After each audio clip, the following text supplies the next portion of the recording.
thank you everyone for joining the Sign Interest Group in Neurology informational webinar for 2023 to 2024.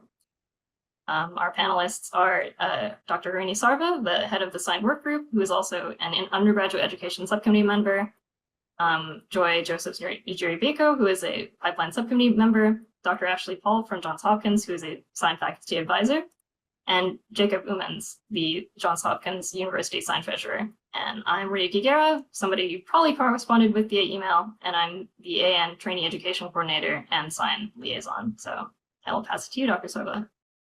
Thank you for joining us. So today we'll give you a little bit of a background on AN and Sign, the structure, how to renew, typical calendar events, resources.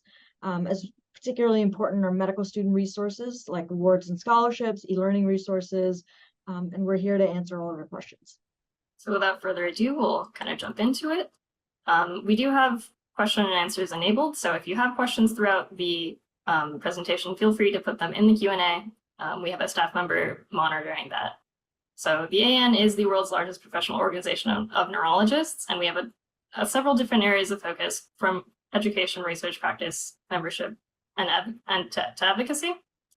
And the most important thing for you to know is there are a ton of neurologists in the AN. It's an international organization, and so having access to the AN allows you to interface with said international neurologists. So what is Sign? Sign is a part of that. It is a medical student-run organization of chapters across the globe. So these are interest groups, so a club or association of members with a common interest in neurology. So there are often collaborations that Sign chapters will do with neuroscience interest groups or psychiatry interest groups, because there are a lot of common overlaps between those, but Sign is specifically for neurology. And if you are here, then you understand that neurology is one of the coolest specialties out there and are trying to learn more about what you can do with it. So what is a Sign chapter? Again, it's a student-run club. So essentially, there are only two members that are strictly required to start a chapter. So there needs to be a president or co-presidents, and that president needs to be a current medical student. Along with that, there needs to be a faculty advisor to oversee the chapter. Other than that, we don't have any minimum or maximum member counts, because the whole point of Sign chapters is to get together interested students to come together, connect, learn about neurology, find common resources, and share them. So there's no restriction on how many students can be in the chapter or how many there need to be for you to start or renew a chapter.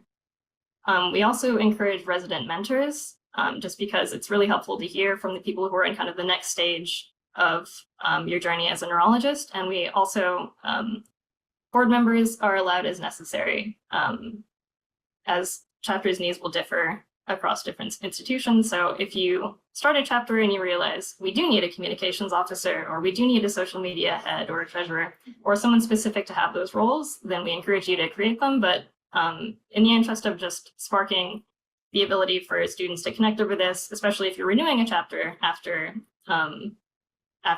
turnover, we really encourage chapters to start regardless of the official leadership structure. Pose a question to Dr. Sarva. Why is a resident mentor useful? What would a resident mentor do, or why would you want to reach out to residents? I mean, sometimes it's just easier for medical students to communicate with residents, and they can act as a liaison between students and faculty, as well as helping to direct them to the appropriate faculty, because there's so many faculty members in a department that it's important to have that intermediary. And it's also good to have someone who's sort of closer to you, so they can go through the rigors of not only medical school, but the residency process as well. So in many ways, having a resident member is encouraged and beneficial. How do you start or renew your chapter?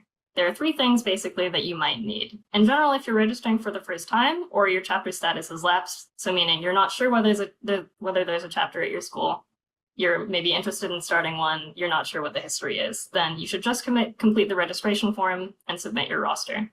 If you're renewing your chapter status, then you do both of those things, and you also submit a end of the year report. New for this year, instead of it being a PDF, we've changed it to an online form just to make it quicker to fill out and less of an issue. But essentially, you just need to complete the form and submit your roster. We've had a couple of questions about when to submit your roster. Like, do you have to do it after you've done recruitment? Do you need to update it if you've had a recruitment event? And the answer is no. We kind of use these rosters as a touchstone of just at the start of a chapter year, say you had 20 members. The next year when your chapter renews, maybe that number has increased to 40, maybe it has decreased to 15. But in order to not make it an arduous process for chapters, it's really just a touchstone, and we do not require you to update it throughout the year. So please don't worry about timing it along with your recruitment initiatives. Also new this year, you can check the chapter map and database on the SIGN homepage to make sure that your chapter information is accurate and that you have active chapter status. So on the SIGN homepage, you can see that there's a SIGN chapter map, which just has a global picture of where are the active chapters for this chapter year. And so you can zoom in, click on a .c who's in your area to facilitate local communication. Or if you want to reach out and see who's active internationally, do that as well. And then if you want to just look at the data in a spreadsheet format, you can do that by going down to that source area where it says get the data, and then you'll just have a spreadsheet that says, here's the chapter name, here's where it is, here's the president contact information, the faculty advisor contact information, so that it can facilitate chapters making those regional, international connections and hopefully cut down on some confusion about whether your chapter is active or not. So the chapter year is flexible due to differing calendars. So the US academic year typically starts and ends around the same times in summer. So typically starting in July or August and finishing in May or June. But because we have international schools following a different calendar, we don't impose a specific timeline. We do encourage chapters to renew in August, as that's around when most people are starting again, but we do accept renewals after the fact just because people's schedules are different, or maybe you're putting together a chapter and you're meeting in October for the first time, and there's plenty of reasons why you might want to come in at a different point in the year. So recruitment is typically held multiple times, but at least within the first 2 months of the academic year, which makes sense as it usually corresponds with your student org fairs or an orientation week or some other introductory event where M1s specifically are kind of coming into medical school and trying to find groups that will help them explore their different interests. Also new for this year, you can submit requests for giveaways via email, as we've gotten some, we've been able to get swag for SIGN chapters to support recruitment efforts. So this would be things like pens, pamphlets, new this year due to Dr. Sarva's advocacy, badge retractors, which have the SIGN logo on them and are, I confirm, of pretty sturdy quality. Do we have any input from the panel on how recruitment, when you plan recruitment, what do you do for recruitment, and how do you follow up with the people who are interested, but then maybe follow off? I think recruiting earlier in the year, in the first couple of months, is a great time to start recruitment. And reaching out to students. At Hopkins, actually, a lot of the students reached out to me, wanting to get more involved and learn more about neurology and really get events going to get more people excited about neurology. And keeping that energy going, I think, is important, keeping the momentum. And so as a faculty advisor, I actually have a list of all the students who have reached out to me over time. You know, just students that have mentioned, oh, you know, I think I'm interested in neurology. And so I have this running list of students that I can contact when some opportunities come up, or if there are events that we're trying to plan or think about.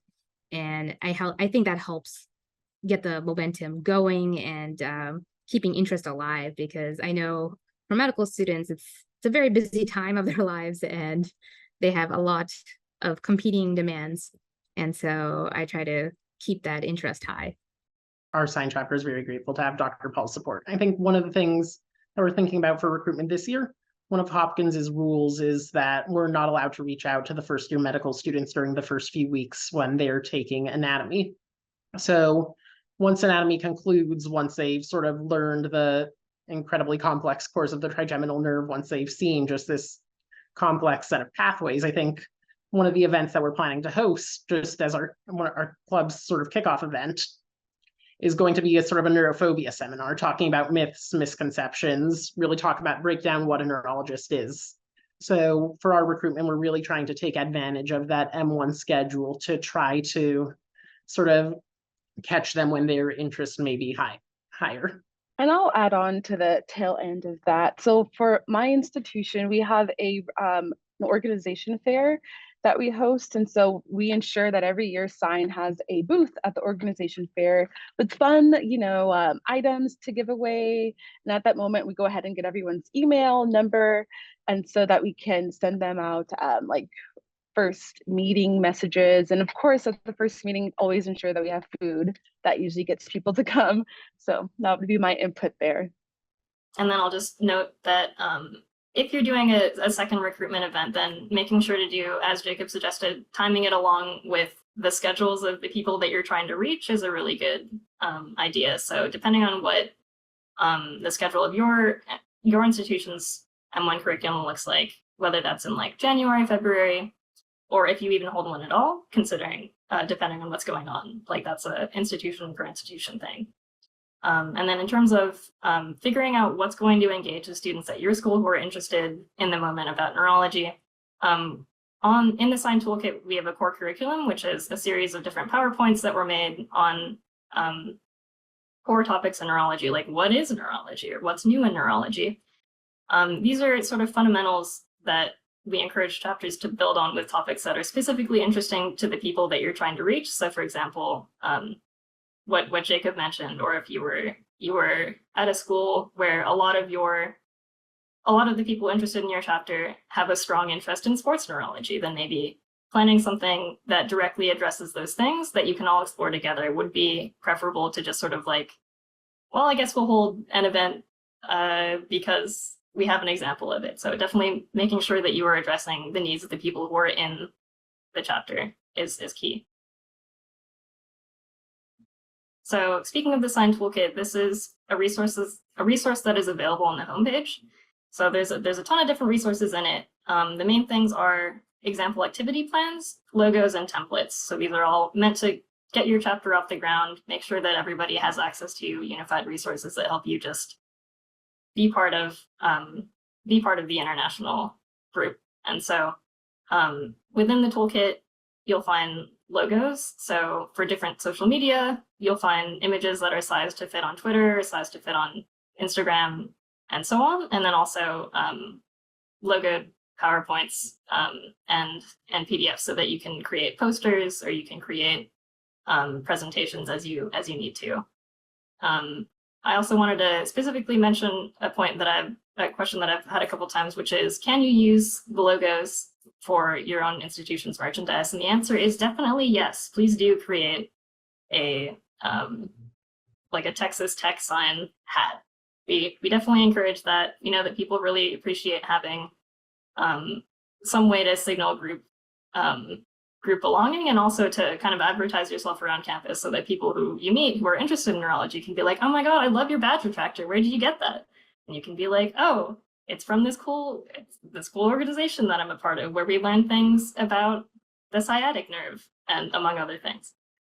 And then other resources that are on the homepage include reimbursement info for US and Canada, which we'll go over later on in the presentation, scholarship info, which includes more than just annual meeting scholarships, and we'll get to that, as well as webinars and the chapter map and database.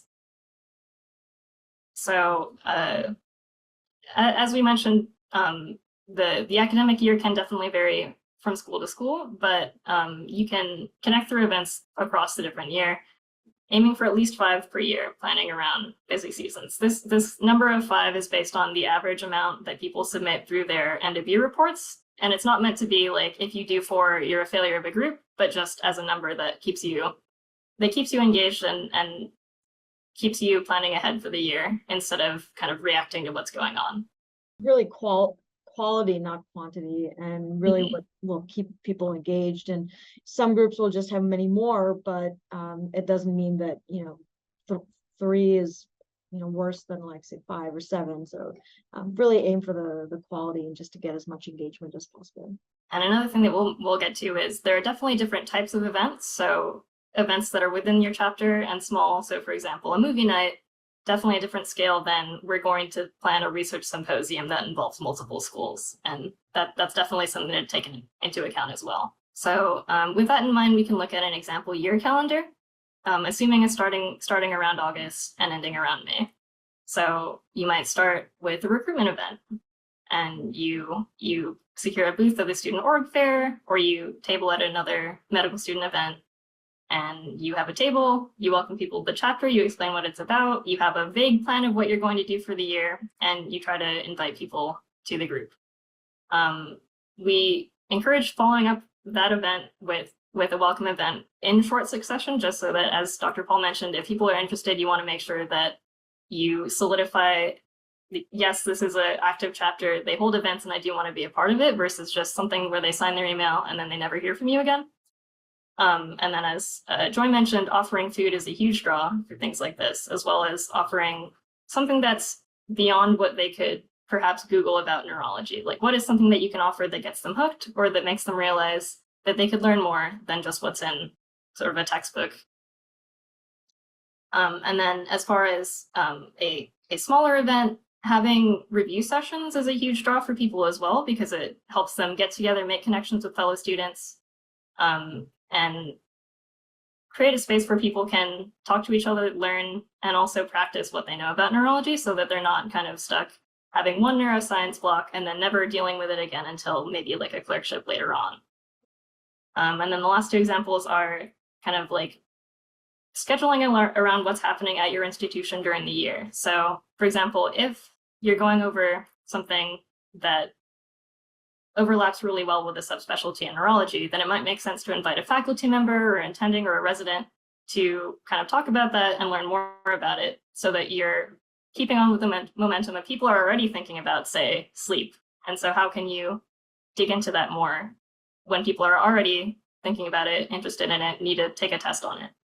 And then, for example, in March, having a panel where you can meet people who recently matched is always a huge draw for people, just because no matter what, people are always going to have questions about the match. They're always going to have questions about what the process is like, and want to hear from people who have just survived it, so that they can reassure themselves that they can as well. And with that, I will invite panelists. What do you think about what is typical for a calendar year?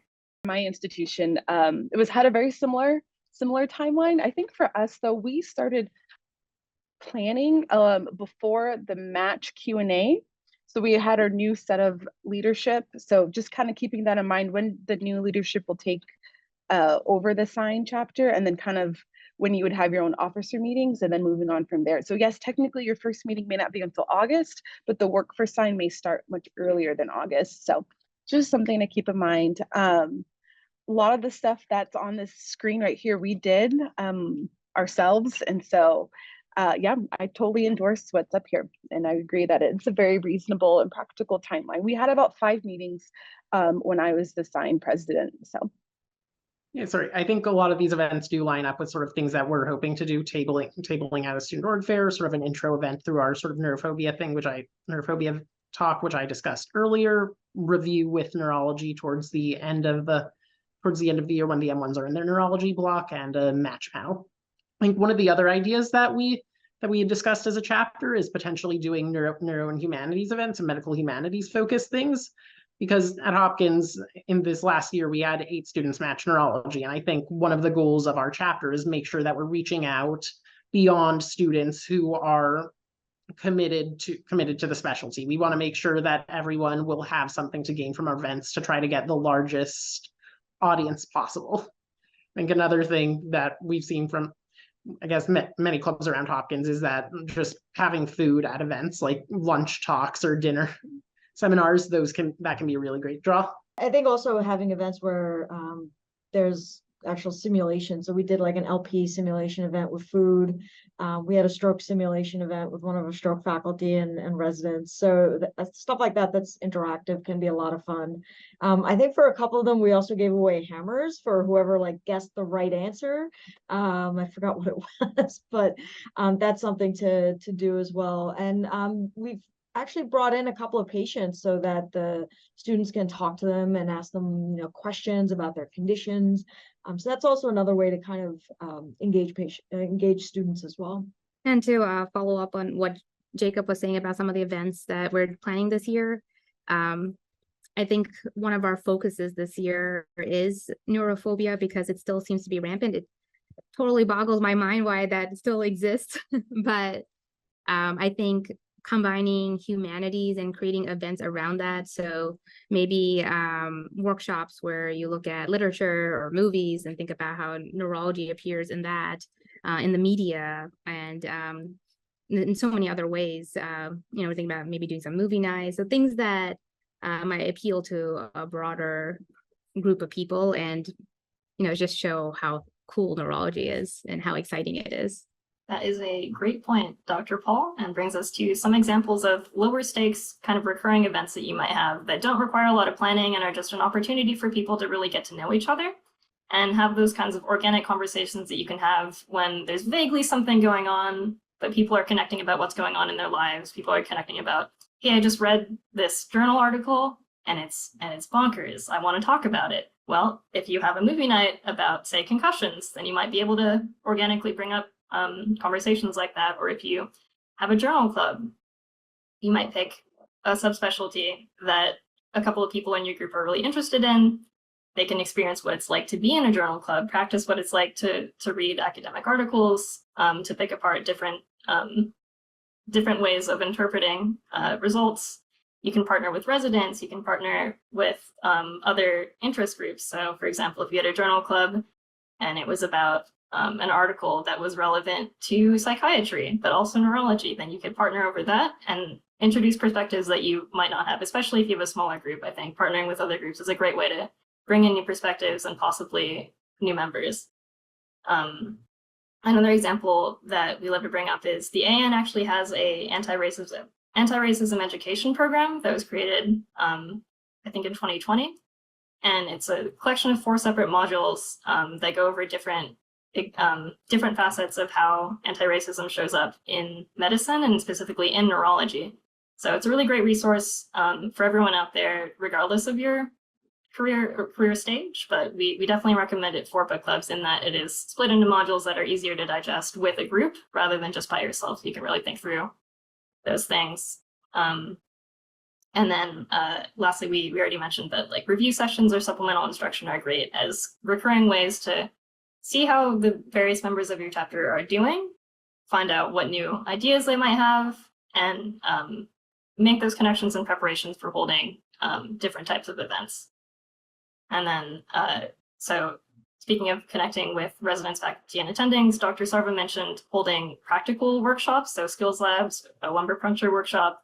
These kinds of things are immediately valuable to trainees because it's a great way to practice the thing that you've just read about, or practice the thing that you've done or seen done once, but you want to get more hands-on experience with it.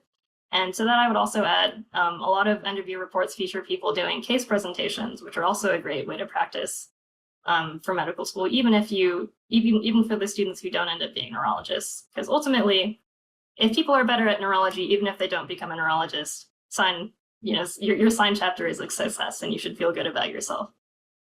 So I will invite comments from the panelists on connecting with the people in your local institution. I'll just give you an example of some of the sign events that we did. So one of the ones that we had was we had like a resident happy hour meet and greet. So when we did it in combination with psychiatry and I believe neurosurgery. So we had a very low-key environment where we could get to meet the residents in a situation that we got to know who they are without any pressure, and just really talk and hang out with them outside of school. So that was one that was pretty successful. We also did one every year. We always have our program director come and speak to students so that they have an idea of what is neurology, what is it about, and just kind of have an overview that way. We also have shadowing experiences in neurology, so that gets a lot of people in, and it's reoccurring. Like every week we put out a shadowing poll for people to come through the neurology clinics and stuff. So those are examples of some of the events that we've had in this past couple of years.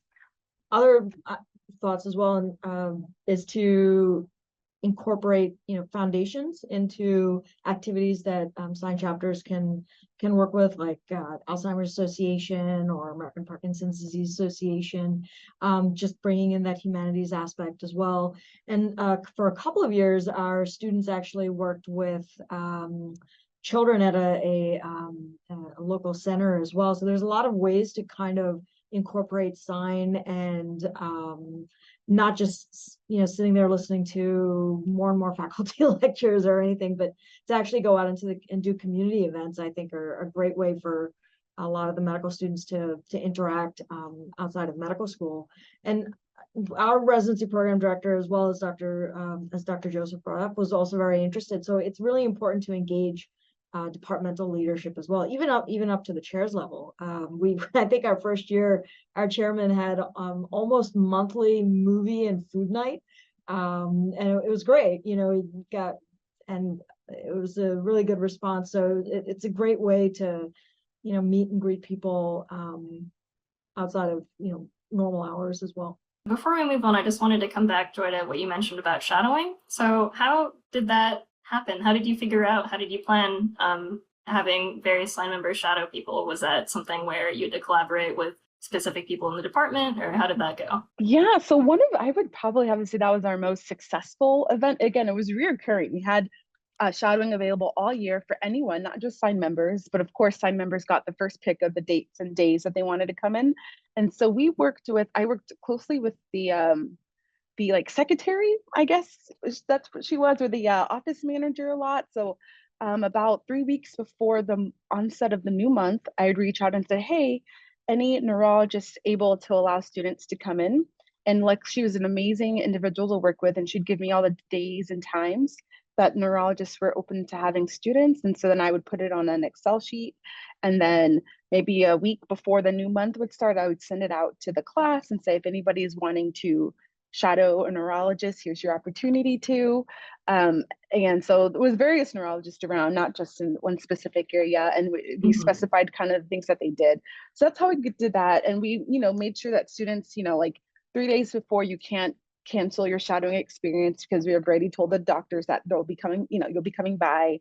We gave them a quick rundown of what to expect, what to wear, you know, where to show up, what time, so that everyone knew what was going on, and we didn't, you know, make ourselves a burden to any of the physicians that allowed us to come through. So that was truly one of our most popular events by far, or constantly recurring events. Yeah.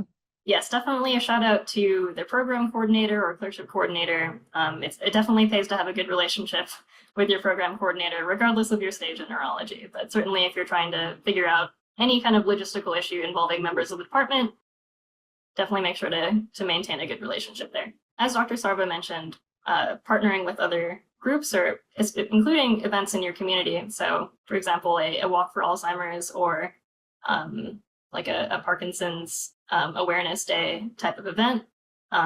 There's actually a week called Brain Awareness Week, which I'm sure many of you are aware of. But if there's the possibility of planning a larger event, for example, with other relevant things like neurosurgery or psychiatry, that would be a great way to kind of offload some of the work involved in planning something so involved. If you have multiple cooks in the kitchen, sometimes it can be too much, but most of the time, it is a really good way of making sure that nobody's too overworked, considering Brain Awareness Week is often, I think it's in March, and so it's often a busy time of the year for people, but also one where there's a lot of interest in the brain and interest in neurology. Does anyone on the panel want to share anything about connecting with other chapters? So last year we did have, and I think there's been a couple of questions about this already, but we've had international collaboration. You know, the nice thing about Zoom and how much we've utilized it now is that it's easier to collaborate internationally. And so there was an event between the Hopkins chapter and a chapter in Istanbul, and it was focused on, you know, what makes neurology cool, why do neurology, and then interesting cases in neurology.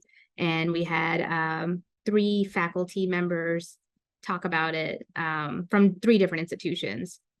And so it was very well attended, and it was nice to have that across the world collaboration. My institution, we do fundraisers with the other groups, specifically psychiatry and neurosurgery.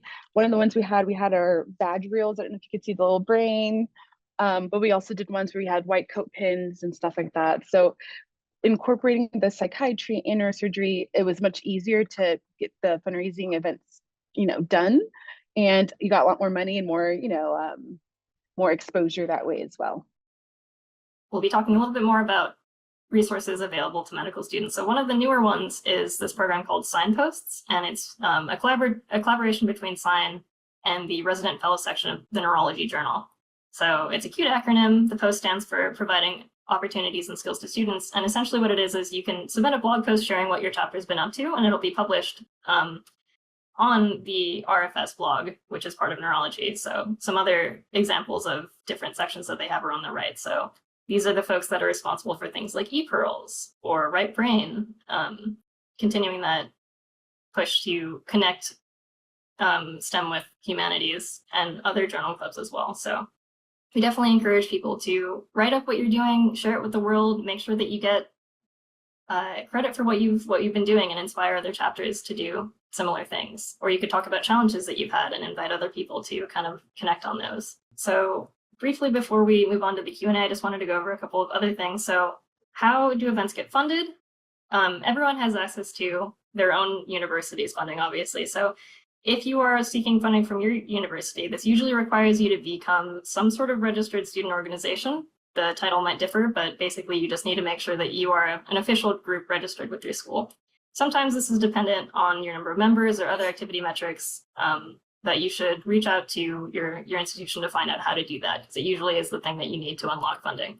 Occasionally, sorry, not occasionally, but in some cases, your department may be able to also offer you funding, in which case you would work with your faculty advisor and also perhaps the clerkship coordinator or program coordinator to find out what the steps would be for that, or if there is funding. So that varies. And then the third step is fundraising. Like Joy mentioned, either sales of merch, if you want to have a bake sale or other kind of another kind of fundraising sale. These things are common because they work. And if you want to make sure that you have the funding to, for example, make sure that there's lunch for a different event, then fundraising is definitely a key part of holding student events. And then finally, there is reimbursement available for US and Canadian chapters for different sign events. And so how does that work? Chapters submit an expense report and financial paperwork, which you can find on the Sign homepage. A key point here is that external funding doesn't affect the limits for this. So we do encourage you to get that university funding just so that you're not limited to what we can offer. Having any amount of university funding doesn't change the amount that we're able to reimburse you with. So limits are per year and they reset with the new chapter year. So if you, for example, request like $130 of reimbursement on one event, for following events, you have up to $270 that you can request. You don't have to request the entire amount that you spent. For example, if you do have external funding from a university, or if you have funds lying around from different fundraisers. So just know that you can request funds, but only up to a certain amount. And so then when the chapter year resets, your limit goes back to whatever it was before. And new as of last year, it is tiered based on chapter engagement. So just if you're a brand new chapter, you've only submitted the requisite paperwork, there's a $100 limit to reimbursement. If you've submitted your end of year report or an activities plan, and you have been able to host or participate in a community outreach event, that limit goes up. And then finally, we do want to encourage chapters to hold interinstitutional events, whether that's regional or international, or to create mentorship or research opportunities, because these are consistently the things that students really want. And so we're trying to encourage that by offering more funding for chapters who are able to put those together. So for example, a shadowing experience, or putting together a mentorship program between residents nearby and students at your institution. And then just real quick, blazing through the different resources available outside of science specifically. We have a ton of different scholarships available for medical students. What you see on this page are we have 4 scholarships that are meant for travel to the annual meeting. So basically, there is a scholarship for M1s and M2s, and there's a scholarship for M3s and above. That would be the Med Student Experience for early years and the Med Student Scholarship for later years. And they essentially cover the same amount, so you should just apply to the one that fits your year. We also have a Medical Student Diversity Scholarship, where we have preferential rating for M3s and above, and this covers 4 nights of hotel travel and registration. And the eligibility requirement is that you have to be from an underrepresented ethnic group per the AAMC. And then finally, there is a scholarship available to all trainees, so residents as well, and it guarantees a spot at the Futures in Neurologic Research Bootcamp, which is a program at the annual meeting, which is a half day basically where there's a lot of networking. There are speakers providing resources on research, so talking about successful research strategies, meeting people in the field, and kind of workshopping things that you're doing, and that covers 2 nights of hotel, travel, and registration. We get a lot of requests about whether if you submit an abstract, does that interfere with the programming that you're required to do? And the answer is, it typically doesn't. We work with you to make sure that if you're presenting an abstract, definitely that takes priority over a scholarship thing, because that's why you submitted the abstract to present it. We also have scholarships outside of the annual meeting. So we have a research scholarship with fall and spring submission periods, and it provides a stipend for students who have limited clinical or research experience, because it's really meant to support people who haven't really gotten into clinical or research experience yet and want to. So the next submission period it'll open in January and close in March for the spring period. So definitely encourage you all to check that out if you are interested in doing research, or if you have something lined up but need more funding. We also have scholarships to supplement the expenses for away rotations or elective rotations, which are called the visiting scholarships. And we have 2 pools. One of them is for underrepresented ethnic groups per the AAMC. And then finally, we have the Medical Student Prize for Excellence, which is something where your clerkship will will nominate you if you're a graduating medical student who has promising career potential in neurology as seen by the faculty and residents. So it's not something that you apply for, but it is something to be aware of as something where if you are clearly somebody who is interested in neurology and you kind of make a name for yourself in your clerkship, that's something where you can aim for that. And then there's a couple of different resources available to people that are just absolutely free. We encourage you to take advantage of them. So there are different ways depending on how you learn. You can listen to the Neurology podcast or the Minute just to keep up with what is the absolute latest going on in neurology.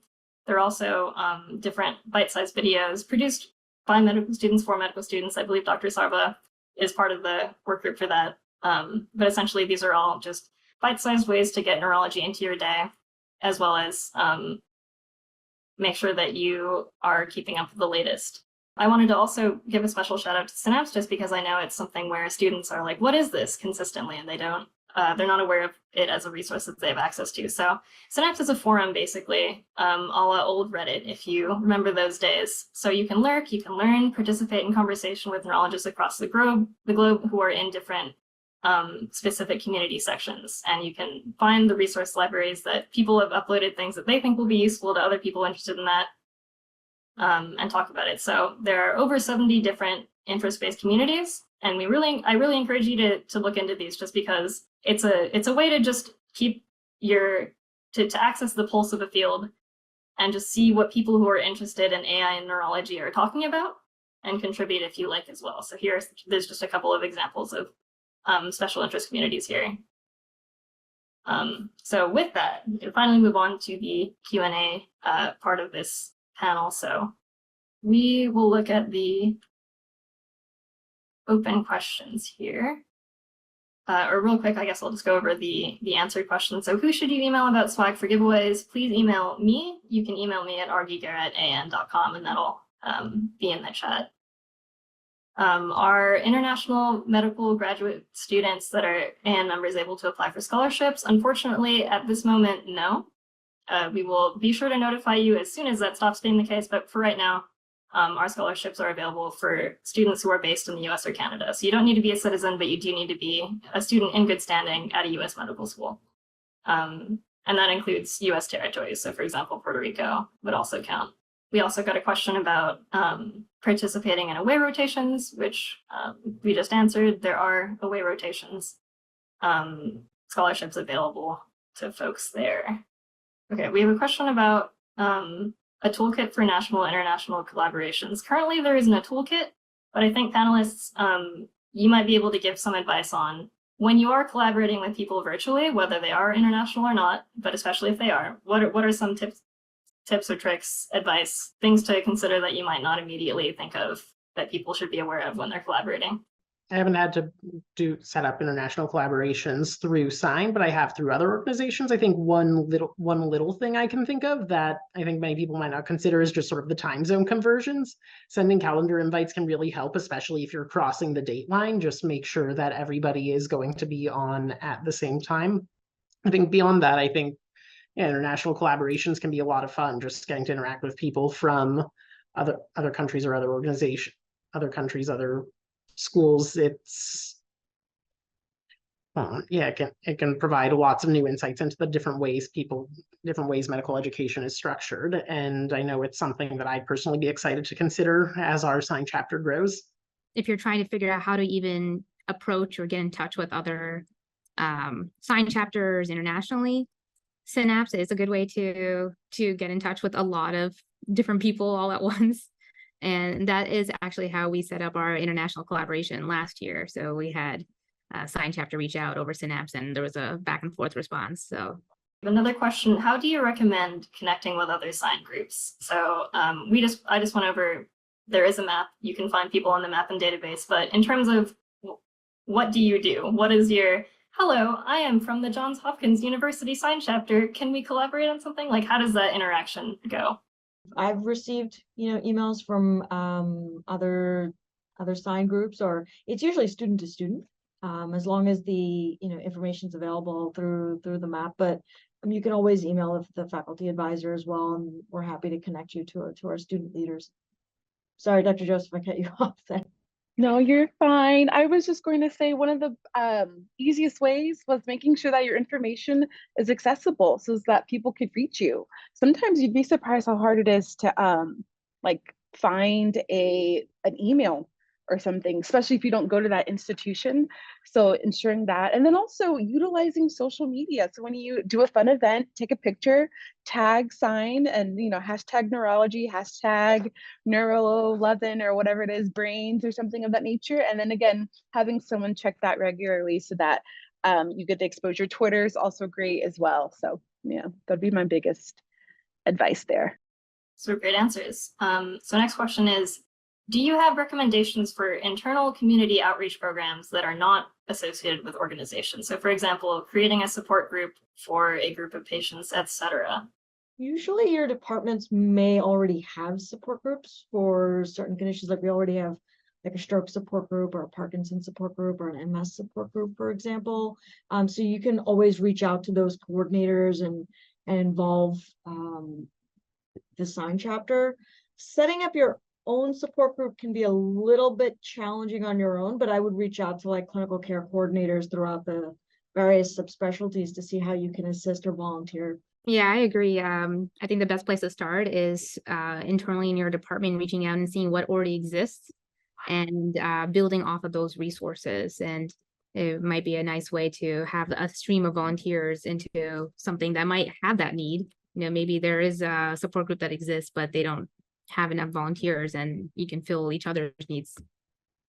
Speaking as somebody who has read the end of year reports, I definitely do second reaching out to existing organizations, just because, especially with the turnover of just how long any member is going to be active in a given Sign chapter at a time, making sure that you're working with people who already have a firm foundation means that you don't have to do all of the introductory work of setting things up, building relations, finding out where the needs are and who needs it. You can just come in, volunteer your time, and sort of make the most of being able to offer what you can. So we have another question.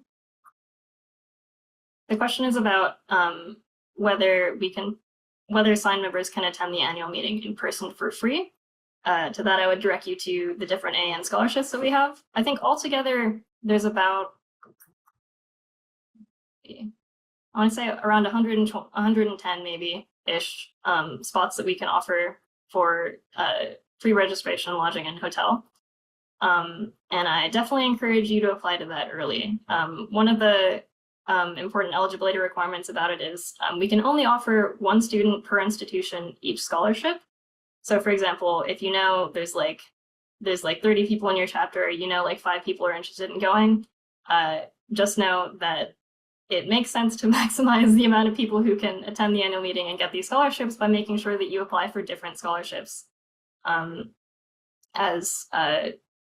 We really try to make sure that as many people can go as we can possibly fund. So if you kind of help us out in that by making sure that you are applying for the appropriate scholarship, that maximizes the amount of people who can attend. Panelists, I wonder if you can, if you have any thoughts on what it's like to attend the annual meeting as a medical student, or what you get from the annual meeting as a medical student, just since it's like, well, it's for neurologists, so what am I gonna do there as a student? There are events at the annual meeting that are geared towards medical students, and to help them explore different interests in neurology. And I'll hand it to Dr. Josephs, who's back. Yeah. Okay. I'm an MS4. I think I felt like I heard someone call me Doctor. Not yet. A couple months. We got to match first, but I'm currently an MS4, so not doctor yet. But I have been to several AAN meetings, and I feel like they were tremendously helpful. I think Dr. Paul, you mentioned they have several events and activities just specifically for medical students. So those are awesome. You get to explore different subspecialties in neurology. They have special networking events for students as well. And through that, I was even able to set some away rotations and things of that nature. So I highly recommend it. Even if you are not able to get a scholarship to go, I believe it's free for students to just I want to say, or even it's free for students to be a AAN member or something like that. Yes, so there's it's ways definitely free for you to be a member. Yes, so I would 100%, even if it means asking the school for some type of assistance, at least going to at least one AAN meeting. They're so much fun. I didn't realize how fun neurologists could be. It's a good time, and I do not regret my experiences going. And I think it's really solidified my decision to even pursue neurology as a career. So highly recommend. The Medical Student Symposium is basically geared for a lot of these interactive events as well. And the AAN, especially over the last few years, has really been great about having special areas designated just for medical student related activities. So either to meet with clerkship directors or collaborate with each other, so that there's a lot for med students to do there. And it's become more and more interactive over the years. One of the new innovations at the annual meeting is having hubs. Hi, I'm Sulia. I'm the online learning coordinator. So I work a lot on annual meeting on demand, which is how people can view it after the annual meeting. And we have a lot of spaces called hubs where people can have really amazing interactions that are more free form and less being just spoken to and hearing a lecture or something. It's really like an interactive space. And I think those are really great places for connection at the annual meeting, where I've seen a lot of medical students meet someone who ends up being their mentor, or who they really get an idea of what their subspecialty is going to be going forward into their residency. That segues neatly into another question, which is, has the program for the 2024 meeting been posted? No, it has not. I think all of the programming will be available on the website by February, but before then, there are a couple events that always happen every year. One of them, Dr. Sarva mentioned, the Medical Student Symposium. It's like a half-day event from 12 to 5-ish, where the whole day is just learning about neurology, the different specialties, and getting a chance to network with different with neurologists and residents from different specialties, just to kind of get a sense of what is the field like. I want to ask 5 different people about what they do at the same time. And then another one is we always have a meet and greet for medical students to get in touch with each other, just because it's hard being at the babyest stage of your career when you see everyone who's really famous you've seen in a paper walking around like it's nothing. So having a medical student meet and greet, you get to meet everyone else who's there via scholarship or who is just in the area and able to attend. And then the last thing is we also have a sign meeting specifically at the annual meeting, which is a great chance to see a bunch of people from chapters across the globe in one place and get to network, get to connect, maybe plan some events, maybe just catch up on how events have gone. And then the last thing I want to mention about the annual meeting is it is a hybrid meeting. So you can attend virtually, even if you're in person, you can attend virtually if in case you get sick or something. But so we do encourage people to, for example, have watch parties or just attend on your own, use the on-demand feature, look back at different programs that have already happened. So I think we have time for a couple more questions before we wrap up real quick. One of them is, are scholarship applications considered on a rolling basis independently of at your own institution? They are not considered on a rolling basis. We have the application period open from now until November 2. Once it's November 2, we pass them along to our judges, and they judge each application as is, essentially. I think only in the case where two applications were ranked about the same would we use the timing of when they were submitted as a decision-making factor, but to my knowledge, I don't think it's ever happened. So I do encourage filling in those applications earlier just so that you are done with it, but the timing is not critical to getting to receiving the award. So another question, can non-medical students participate as a member in our SIGN chapter, knowing that they're interested in neuroscience? The answer from the bylaw standpoint is yes, they definitely can participate if you want them to. Panelists, do you have anybody in your chapters who is not a medical student at your institution? I don't, but I think that's a great idea, especially have PA students and NP students as well. It definitely diversifies the group and just the conversation around neurology as a practice. I actually think that's a great idea. We also don't have non-medical students as members, but I think that's a fabulous idea too. And thank you for sharing that idea. I think that's something that we should act upon, and especially because neurology is such a multidisciplinary and collaborative field, and it really does take a team of people to care for our patients. And so to start mimicking that even before through our SIGN chapters is fantastic. So I think that is a resounding yes, you definitely should consider it from the panelists. I think, again, the only caveat there is just the president of the organization has to be a medical student, just because you're affiliating yourself with the medical student program at your school.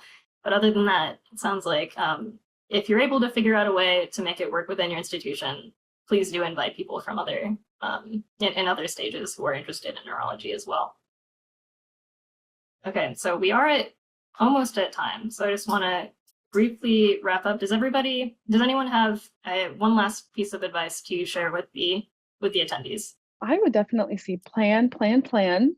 Have a meeting with all of your officers well before August or whatever, day is your school start date, and plan out the entire year, because remember, you are also in school as well, and you also have exams and everything else that comes to medical school. And so if you can plan everything out in 1 or 2 meetings well before the onset of everything, it will run so much more smoothly for everybody involved. And it gives time to kind of gather your speakers, speak to all the, send the 10 emails you need to send before someone replies and all of that. So plan big time. Utilize your faculty advisor. That's what we're here for, to support you, provide ideas. And if you want to bounce ideas off of us, or just to stay engaged and have planning meetings, we're here to help you do that. So rely on us. And this is also where a resident advisor can be helpful too, who's usually very well connected to both students and to faculty. And so using the different levels of faculty advising and residency advising, I think would be great. Yeah, and definitely plan. I think it's nice to just set up recurring meetings with between the faculty advisor and the students leadership of SIGN, so that you just keep it going. So if you just have meetings on the calendar throughout the year, that you're setting aside a time to plan events. I don't think we have formal certificates and stuff, but I'm sure it wouldn't be a problem to provide documentation of either participation or leadership in SIGN. Yes, we can definitely provide that as needed. Please reach out to me if you need that. But I will just briefly highlight some events. We have trainee trivia coming up on the 17th. This is a bi-monthly virtual trivia that any trainees can attend. Highly recommend it. It's a ton of fun. Scholarship deadlines, November 2. Don't forget about the research scholarships, which will open next spring. With that, thank you so much, everyone, for attending. We hope that this has been helpful to you as you're planning the chapter year, and that it helps you think of ideas that you can do for this year. Make sure to plan, make sure to make some space for your own study time, and we hope that you have a wonderful rest of the weekend.